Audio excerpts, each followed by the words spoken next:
A price can be built by men in a room, and when it is, it can come apart in a single night. That is the honest read on what just happened to silver, and I want to give it to you straight before we go one step further. Silver was cut roughly in half from its high in a matter of months. If you own it, you watch something you believe in get sawed down, while the fundamentals underneath it did not change at all. That is real. I am not going to stand here and tell you the drop was imaginary or that it did not hurt. It was real and it hurt. But here is the part the financial channels will not sit you down and explain. A fall like that fast, with nothing broken in the actual supply and demand picture, is not the market discovering a truth. It is the market being steered. This drop was manufactured, in the sense that it was made by paper and positioning and fear, not by the metal itself losing its worth. And manufactured prices have one thing in common across all of history. They do not last.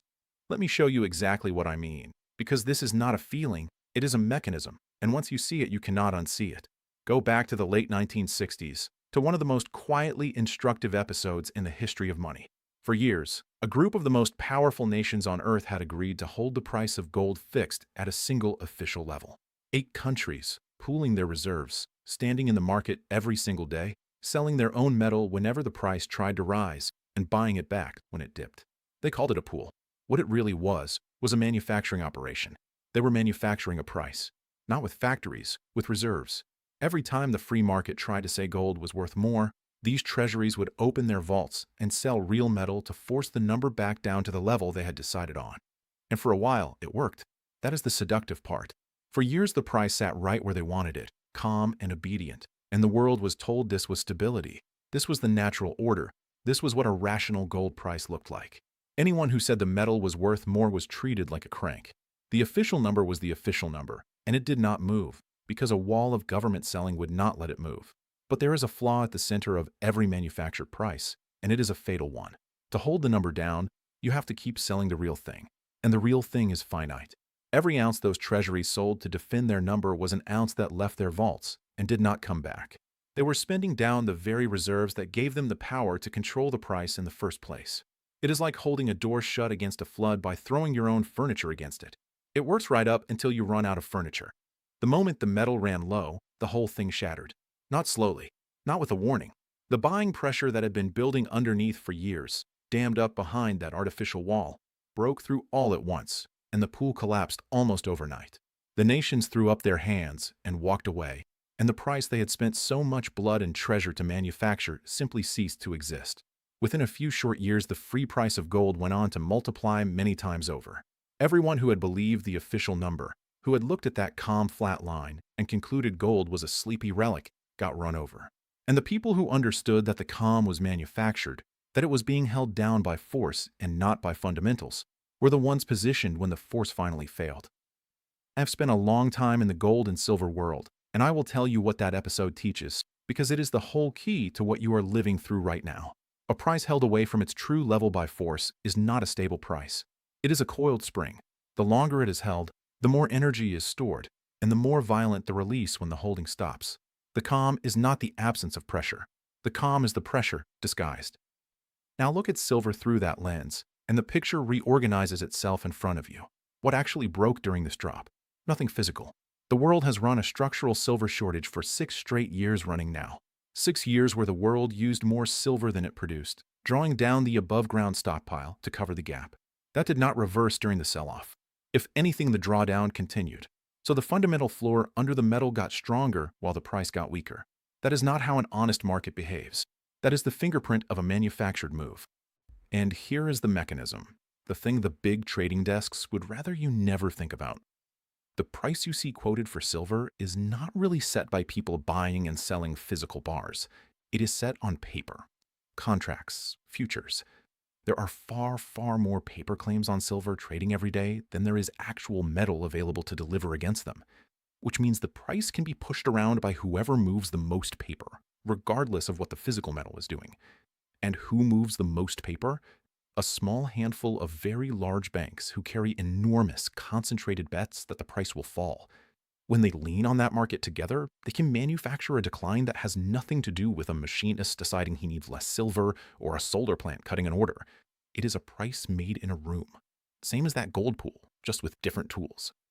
I want you to hold on to a picture here, because numbers fade, but people stick. Think of a tradesman, a fellow who has worked with his hands his whole life, who a few years back decided he did not trust the paper world with all of his retirement, so he put a real portion of it into physical silver. He held the actual metal. He did everything patient and right. And then he watched the screen carve his position in half in a few months, and every night he sat there wondering if he had been a fool, if the smart people knew something he did not. I want to speak directly to that man, because he is watching this. You were not a fool. You were early, and you were holding the one thing that cannot be printed in the middle of a paper stampede designed to shake exactly you out of your position at exactly the wrong moment. The shakeout is not a verdict on your decision. The shakeout is the business model. Because follow the money on a drop like this. Who profits when you panic and sell into weakness? The desk on the other side of your trade. A frightened holder dumping real metal into a dip is a paying customer for the very institutions that engineered the dip. They make their money on your fear and your churn. And that is precisely why you will never hear this explained plainly on the financial channels. Because the people who run those desks and the people who buy the advertising are not going to fund the explanation of their own game. And this is exactly the moment to talk about what you can actually do, because understanding the game is worthless if you stay a spectator to it. If you are an American with $100,000 or more sitting in a retirement account, a 401k, or an IRA, there is a way to move a portion of it out of pure paper and into physical gold and silver, held inside the retirement account you already have, without triggering taxes and without an early withdrawal penalty. It is called a self-directed precious metals IRA, and most people have never had it explained to them because the folks who manage the paper have no reason to bring it up.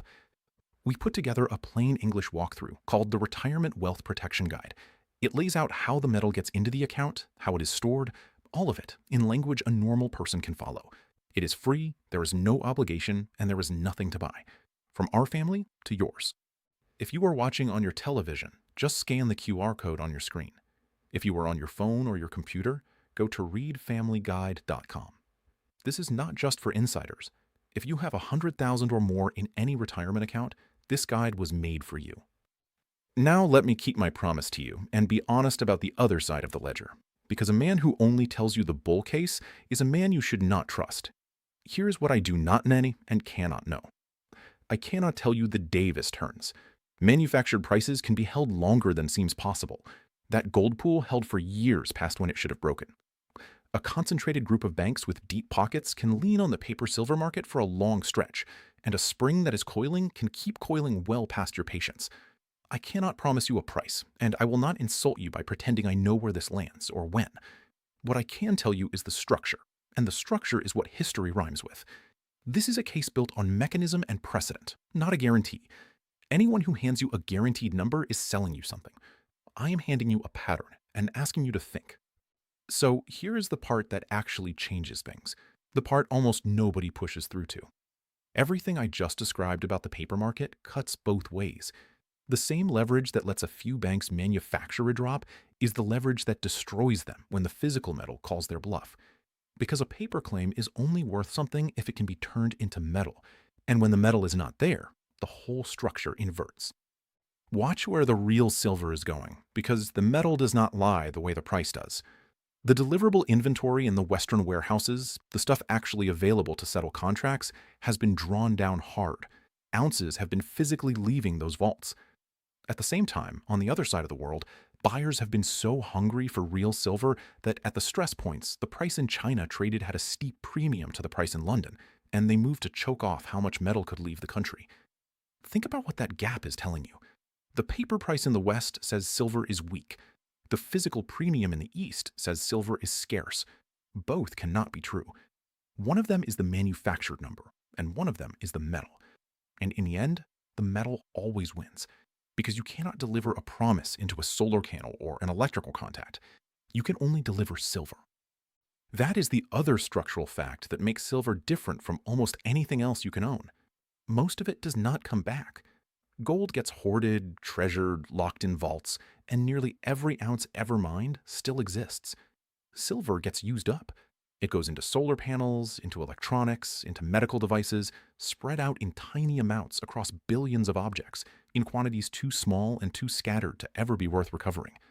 Gold is hoarded. Silver is burned. And on the supply side, here is the trap nobody planned. Most silver is not even mined on purpose. It comes out of the ground as a byproduct of mining copper and zinc and lead. So even when the price of silver screams that the world needs more, the miners cannot simply go dig more silver, because the silver only appears when somebody wants the copper. Supply cannot answer demand quickly, no matter what the price does.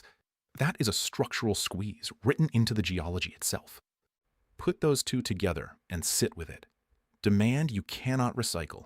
Supply you cannot quickly increase. A shortage running 6 years deep, and a paper price being held down by a handful of concentrated bets. That is not a bearish setup. That is a manufactured price sitting on top of a coiling physical spring, which is precisely the configuration that Gold Pool was in right before the floor gave way.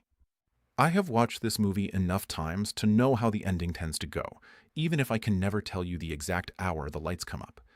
I have seen a hint of the central bank slowing its buy-in knock gold down by better than a quarter, only for the metal to go on to new highs.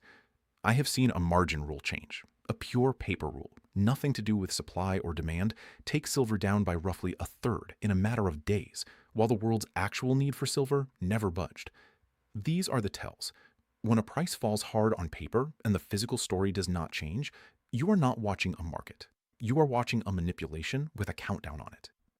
And notice who is not selling.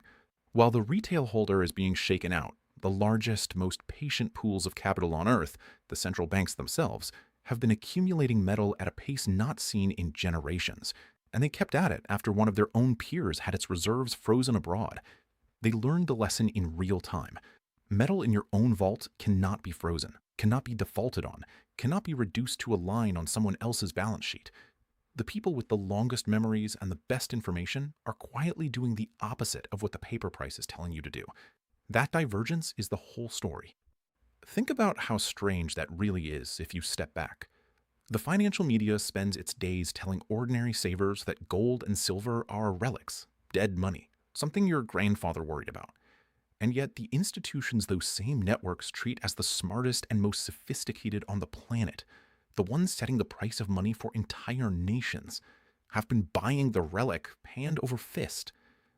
When the people who tell you it is worthless are quietly loading up on it themselves, you are not being informed. You are being positioned against. That is the enemy in this story, and it has worn the same face for a very long time. Whoever profits from you misunderstanding what you own. There is one more thing about that old gold pool worth sitting with, because it is the detail that makes the whole parallel land. In the final stretch, before the collapse, the selling to defend the price actually got heavier, not lighter. The defense grew most frantic right at the end, because the people running it could feel it slipping and threw everything they had left at the wall. To an outsider watching only the price, those last months looked calm and controlled, the number holding steady as ever. Underneath, the vaults were emptying at the fastest pace in the whole scheme. The calmest-looking surface sat directly on top of the most desperate defense. Remember that the next time a manufactured silver price looks eerily well-behaved on your screen. And that brings us to the thing I most want you to understand before you click away. The advantage in a setup like this does not announce itself.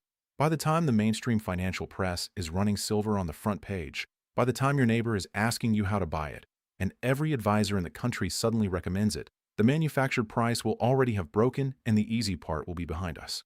The whole point of understanding the mechanism now is that the crowd has not arrived yet. The pension funds have not caught on. The headlines are still calling this a slump instead of a shakeout.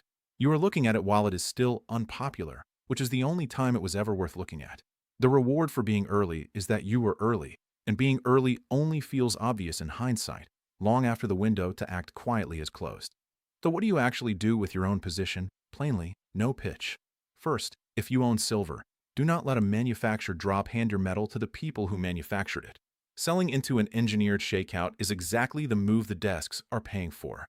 Second, own the real thing, not a paper promise, because this entire lesson is about the difference between the two, and a claim on metal that is not there is worth what those pool nations' promises were worth on the morning the pool collapsed.